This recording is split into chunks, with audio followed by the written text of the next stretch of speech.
Welcome to Cardiovascular Matters. Whether you are looking for answers for yourself or someone you love, we are here to give you the best information available.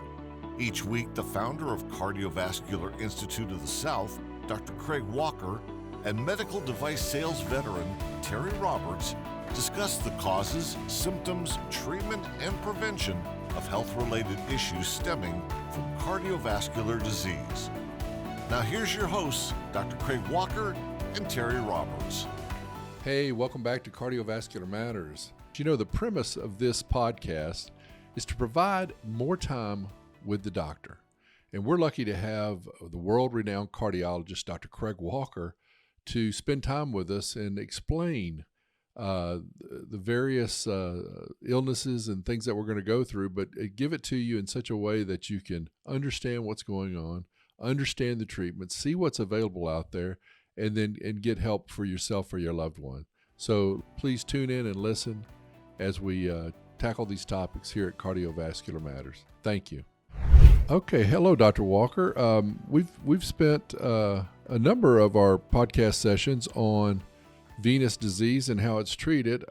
We wanted to just kind of finish off this dive into venous disease with how patients are treated post-procedure, and what are the steps and the way that you ensure that they're going to get a good outcome once they leave the office. Sure, Terry. That's very interesting, and a very important part. Remember, we talked about different kinds of vein disease. We talked about obstructive vein disease, where the big veins in the abdomen, the inferior vena cava, or the iliac veins may have been compressed or may have webs. Those are the main drains of the leg. And if those are obstructed, we open those veins. Mm-hmm. And we typically open those veins with a balloon and a stent. Now, we do that by sticking one of the big veins in the leg and going through the area of obstruction with a soft wire. Over that, we advance the balloon or the stents, and we place those.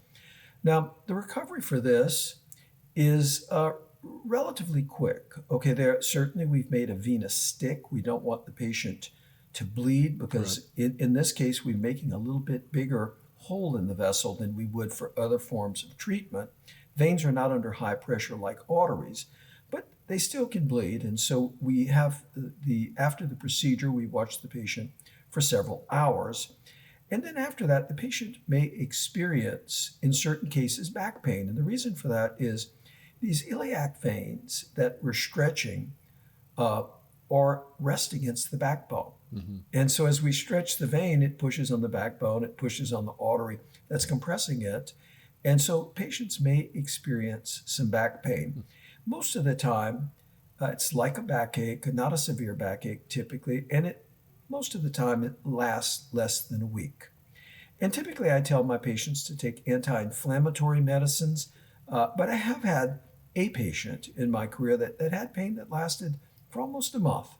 Again, it was more of a nagging pain, nothing more than that.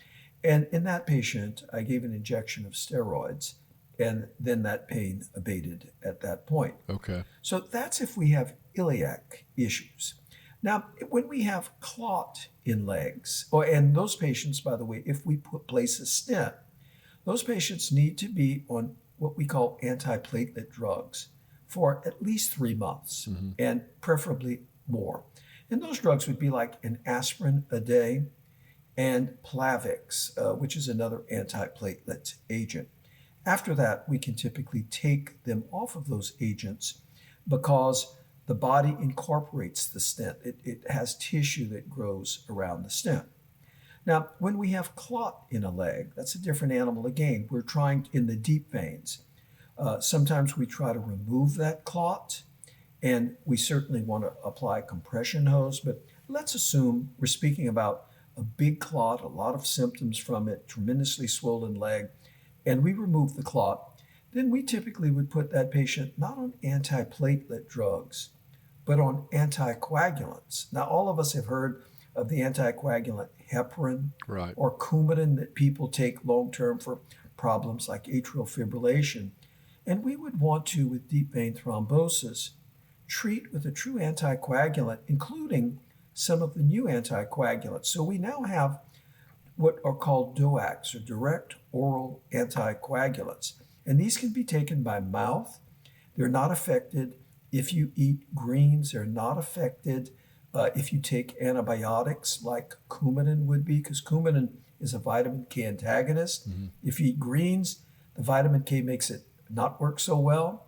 And if you take antibiotics, the bacteria in our gut get killed, and they're responsible for absorbing the vitamin K. And in that case, you may not have enough vitamin K, and so they may make you bleed. Well, the direct oral anticoagulants, 3 of them are factor Xa inhibitors, and they behave sort of like heparin. These stop the conversion of prothrombin into thrombin, and that sets off the clotting cascade. And so those are Xa inhibitors. The other direct oral anticoagulant is actually a direct antithrombin drug. And so these work and can stop more clot propagation. Historically, when we see symptomatic deep vein thrombosis, or if a patient has had a pulmonary embolus, ideally, we thought you should treat these patients for 3 to 6 months. There was a trial called Einstein, which looked at rivaroxaban. And rivaroxaban, which is called Xarelto, was continued for 6 months. And this showed that one was much less likely to have that clot come back if you did that. But that trial was extended, and that was called Einstein Choice when it was continued. And it was continued out to a year. And we learned something from this trial. We learned that people are still at risk even beyond that 6 months. And so perhaps that drug should be continued out to 1 year. It's a relatively easy drug to take. It's a drug one takes once a day. It's not affected if you take antibiotics, or if you if you eat greens of any sort. That's one of the problems we've always had with Coumadin. People like some of those foods. People sometimes get a cold, and they start medicines, and their blood can become too thin or not thin enough, if you would, in terms of likelihood of clotting. And so I do like these factor Xas and direct thrombin inhibitors. Well, I'm sorry. I was curious. Do patients have to come in and have their blood checked when they're on these medications, much like a Coumadin clinic? No, they don't have to have blood tests looking at the degree of anticoagulation, because it's fairly standard. But they still, because these are blood thinners, they still have to be more careful if they have any bleeding, to notify us of that, to make sure that they don't take in too much alcohol, which can irritate the stomach and hurt the stomach. And so if they see any signs of bleeding, we certainly need to see those patients right away. Right. And there is an agent which can reverse the activity of the factor Xa drugs, the inhibitors of Xa. And so we can indeed treat that. But it is a blood thinner, and we have to be careful with all blood thinners because they can make you bleed. And so, but on the other hand, they can save your life by stopping a clot, which can be thrown to the lung and can kill you. So that's clot in the deep veins, and we've talked about the stents when we have to use those in either the vena cava or the iliac veins. Now, when we treat superficial veins are the more common problem that we see. That is a much shorter recovery time. We're making only a very small entry into the vein. It's superficial, it's not deep. The likelihood of bleeding from those is incredibly low. And so we typically just hold pressure for a very short period of time. They're not on blood thinners. We're closing those veins, therefore the pressure in them is extremely low after that. And we then apply a pressure dressing and a compression hose. And we have a patient wear that for a couple days. There are no medicines to take after that. If a patient feels discomfort after that, then it's typically from the retained coagulum, or the blood that had remained in the vein before as we shut this down. And I have people apply warm compresses to the leg, or take an anti-inflammatory drug, something like Aleve gel caps or an Advil gel caps, those types of drugs. Being careful to take those with food so that they're less likely to irritate the stomach and cause any problems. Typically, that is a very, very fast recovery period. In fact, I had one of my varicose veins in my leg treated, and I actually worked the very same day. I didn't have any recovery period. So that has a very, very short recovery period, and there are no long-term medicines that we use for that. Now, we do advise people, when possible, if they're going to be standing for long periods of time, to still wear compression hose, because that helps to prevent recurrence of disease. And then the last of those things that we typically treat are the perforator veins, which we've just had a session on. And the perforator vein treatment is a superficial vein. And so it behaves very much just like I've mentioned for the varicose veins. In fact, at the end of that procedure, we simply apply pressure, that bleeding stops. Now, we typically are doing that because a patient has a big venous ulcer. We then encourage the patients to treat that venous ulcer area with things which kill the germs, just, antiseptic type measures that are not irritating to the skin, that don't hurt the skin, just to stop any infection from getting there. And once again, the standard other things: leg elevation, calf pump exercises to move the blood a little bit more. But in both of those last two things that I've spoken, the varicose veins and the perforators, the patient actually walks out of the office, and there's really very, very, very short recovery period. And some experience that pain, which is usually very short. They describe it as aching. I have had a couple patients have pain that lasted longer. That's incredibly rare, though. That's in thousands of patients. Mm-hmm. Let's also touch on the patients that have had those treatments that the goal was to alleviate an ulcer. How would that be addressed once they leave the office? Sure. Well, whenever we perform a procedure for a patient who has a venous ulcer, we always see that patient back the next week. We perform an ultrasound to make sure that that vascular bed is closed appropriately. We speak with the patient. We look at these ulcers, and we look to see many things. We want to see, is it weeping still? If it's weeping fluid, then we know that that's a problem. We still have high pressures there that we want to deal with. And once again, we ask the patient to keep their legs elevated for periods in the day to decrease those pressures. And we look at this. But often, as soon as we've done these procedures, we start to see in that next week that those wound beds are dry and they're starting to heal. And if they're really huge wounds and they're now dry, we don't have the pressure, then sometimes we'll have people apply these skin substitutes that have been created. Those can come from many sources. These can use amniotic membrane. These are from placentas of C-section deliveries in a hospital. And historically, those were just burned after and not used. And yet these are substances that have tremendous healing properties. And so that can really incorporate very well. We can use other things. There are some skin substitutes that are made from fish skin.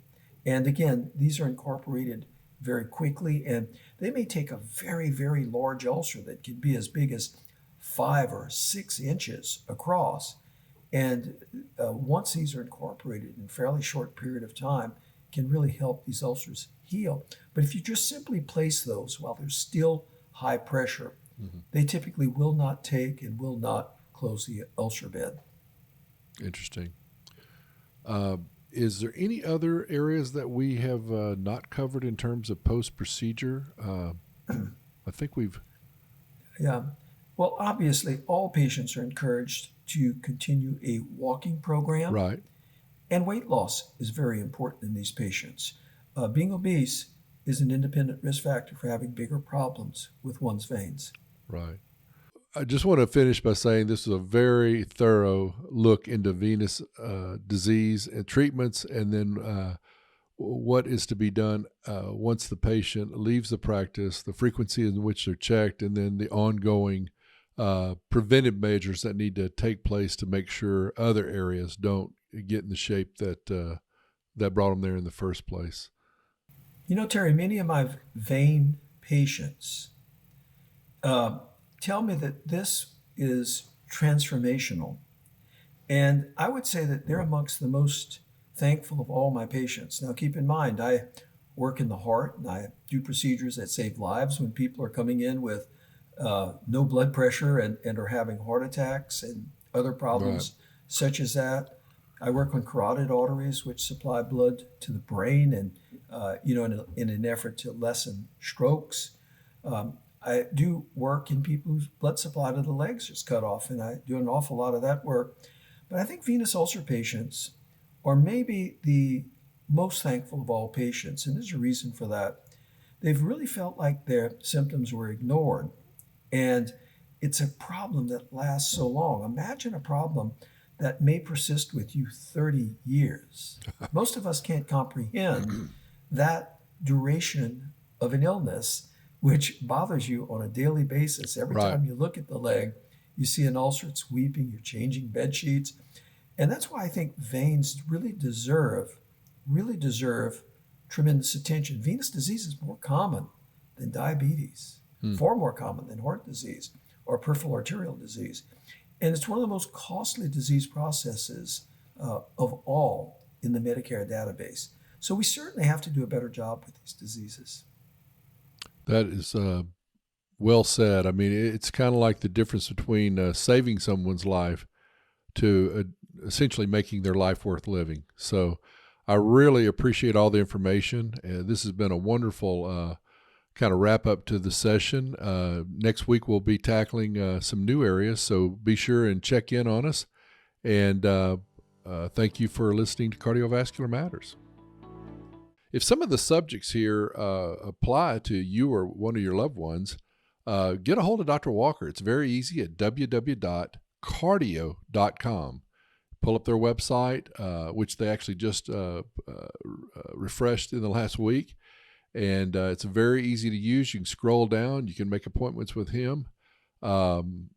His area down there in Houma, Louisiana is very easy to get to, just south of New Orleans. And they've got a wonderful facility. It'll blow your mind.